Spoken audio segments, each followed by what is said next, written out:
O, di ba? Sabi ni Bench Besina Glenn Chongo, natagpo ang humihikbi sa gilid ng ewan. Haha, iyakin yan eh, no? Iyakin yan. So, tumungo tayo dito mga bossing. O, doon naman kay Bato. It's time for all Filipinos. Saglit. O. Kasi po, si Senator Amy Marcos, mga kababayan, may sinasabi. Merong sinasabi po ang ating senadora. Eh yung destab daw po, mga bossing, destabilisasyon sa gobyerno, chismox lang daw po yun. At parang may sinabi pang, wag praning. O yung mga ganun yung linyahan ni no? Ni Senator Amy. Pakinggan po natin ito, mga kababayan. Na hindi totoo kasi parang it's time for all Filipinos who love the country to rally behind the president kasi 'di ba? May kalaban na tayo sa labas eh. Hindi ngayon ang panahon. Correct. O yan ang gara pa lang yan, mga bossing. Sana hindi totoo yung destabilisasyon na ginagawa. Pero sa taong bayan po, sa atin, mga boss chief amo sir, parang hirap paniwalaan ho no? Parang ang hirap paniwalaan na walang destabilisasyon na nagaganap. Sabi ni Arnold Oiko, Dan like pang 146. Shout out sa iyo sir. Parang ang hirap pong paniwalaan yung kabit-kabila na banat nila sa ating Pangulo. Hindi matapos-tapos eh. Ano po? Lahat na po ng paninira ginawa nila sa ating Pangulo. At ang sigaw ni Pantaleon Alvarez, gusto nyong matapos yung hidwaan sa China? Gusto nyo kumalma ang China? Eh, pabawain si PBBM. At gawing presidente si Sara. Oh, yan. Yan po yung mga linyahan nila eh. Si Harry Roque naman meron tayong bangag na Pangulo. Yung mga ganyan, tipong ganyan po mga bossing. Di po ba? Lahat na po ginagawa nila para bumagsak ang gobyerno kay Senator Amy Marcos. Wag pa din praning. Wag praning. Yung destabilisasyon na sinasabi ninyo, hindi totoo yan. No? Chismis lang. Chismis para kay Senator Amy Marcos. Sabi ni The Captain Channel 147 like, idol. Salamat po. Bakit kasi dadayo pa sila? Sa Davao na lang sila. Kahit walang permit, okay lang yan kay Bangag. Babalo baste. Kahit wala nang uwian. Sabi ni Ma'am Wonder Woman. Ayun nga, welcome na welcome sila. Paulit-ulit sila sa Davao. O, yung mga sumusuporta galing sa Maynila, galing sa Luzon, lipad na lang ng Davao. Di ba? Pinipilit pa nila yung iba eh. Alam niyo po mga kababayan, ramdam naman po ng mga mayor, ramdam naman po natin na yung mga mayor, yung mga congressman, yung mga governor, ayaw na po talaga silang payagan dahil nga po dito sa mga sigaw-sigaw nila doon sa maotog rally nila. Mga bossing. Na sinasabi ni Senator Amy, walang ganyan. Chismis lang yung destabilisasyon na yan. O ha? Tuloy ko ha? Para mag-away-away. Iyan ang binigyang diin ni Senator Juan. Yung isa pa pala, mga kababayan, tama din po si Senator Angara. No? May kaaway na nga tayo sa labas eh. May problema na tayo sa China eh. Tapos dumadagdag pa kayo. Or baka sila din po ang dahilan kung bakit magulo ang China. Mga kababayan. Yun ang tanong natin, no? Sila po kaya ang dahilan kung bakit na ang China ginugulo o binubuli ang Pilipinas ngayon. O, tuloy. Edgardo Sonny Angara sa gitna ng umano'y namumuong destabilization plot laban sa Administrasyong Marcos. Tingin ng senador, lumalala ang iringan sa kampo ng mga Marcos at mga Duterte dahil sa issue sa International Criminal Court o ICC. Kaya anga-anga na lang po ang magsasabi na wala pong destabilisasyon, mga kababayan. Ayan, biruin nyo. Sa House, halos buong House. So, wag na nating ilahat. No?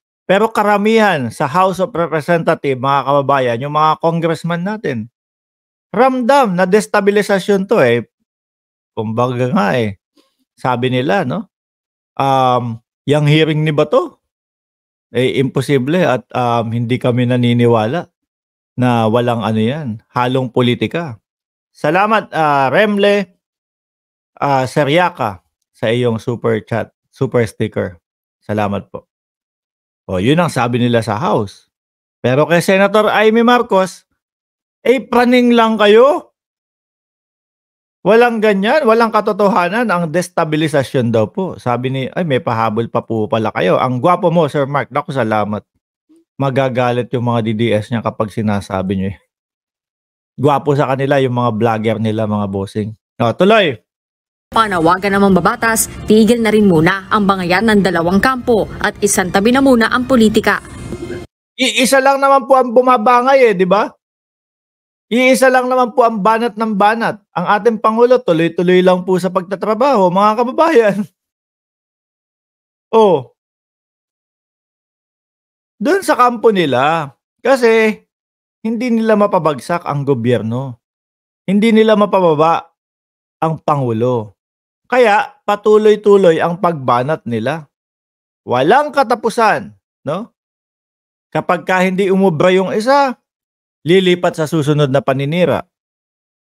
Tingnan nyo nga po, saan talaga at sino talaga yung walang pagmamahal sa bayan tong mga to no? Isa lang ang magulo at gumugulo ng bansa. Sabihin mo na, Tina B, sino?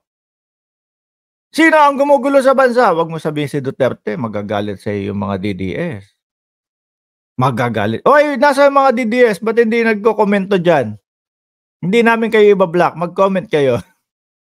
I don't think it helps the country, honestly. Parang nadidistract tayo dito sa tit for tat between the two camps, di ba?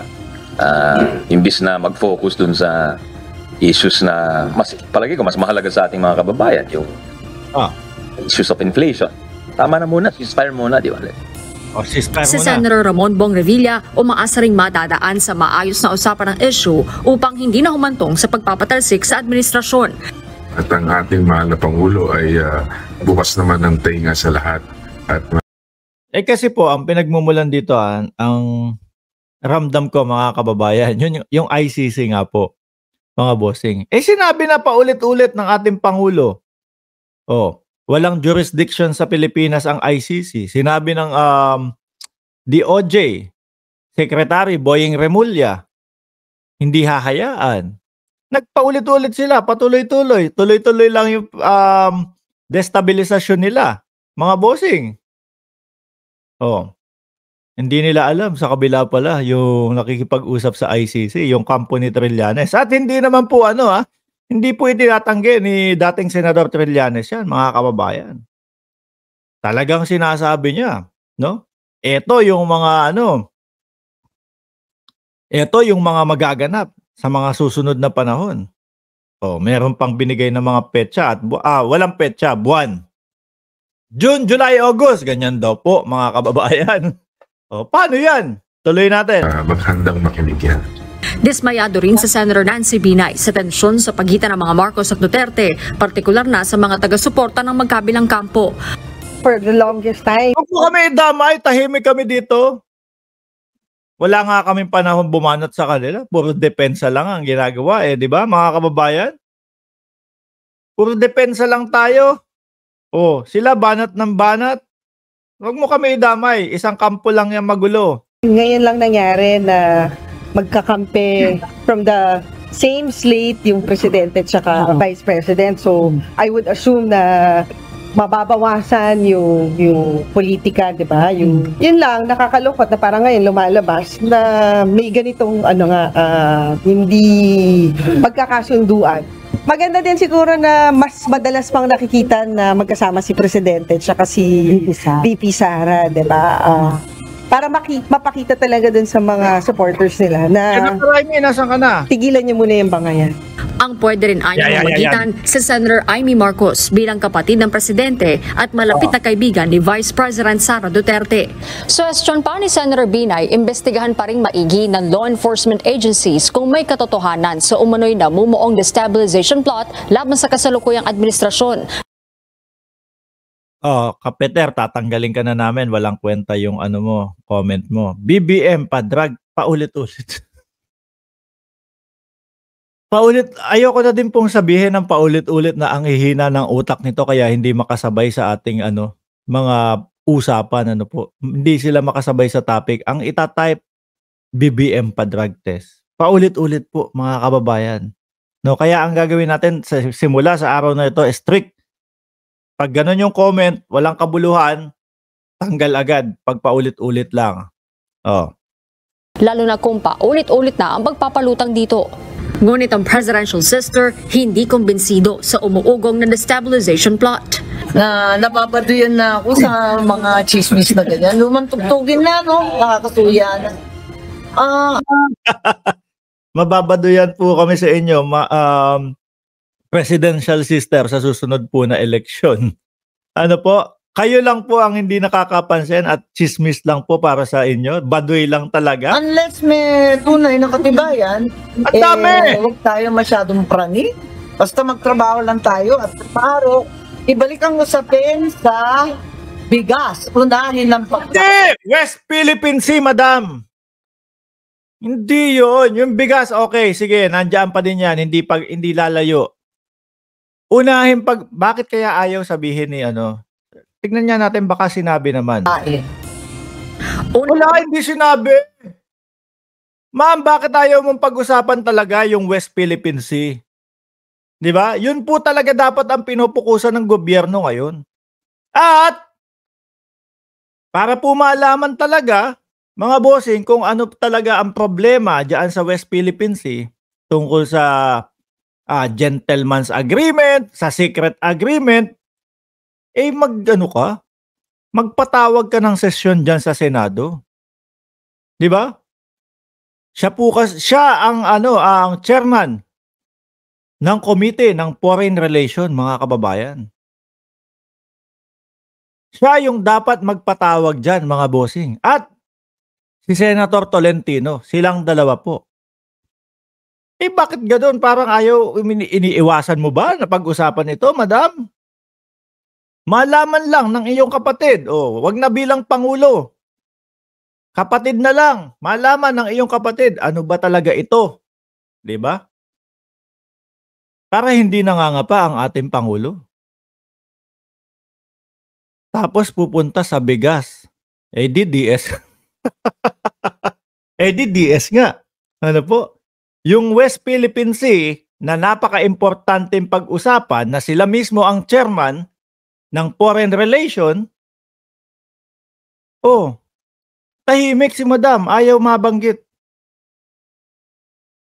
Tapos hindi pa mapansin na may destabilisasyon na nangyayari. Ay madam, ano nangyari? Si Senator Amy Duterte, Amy Marcos. Ayan mga kababayan, ang kanyang masasabi po tungkol dito sa kabit-kabila na kumbaga hindi kabit-kabila, no? Mga banat ng Duterte, mga banat ng mga DDS. 'Yun ang tamang word diyan.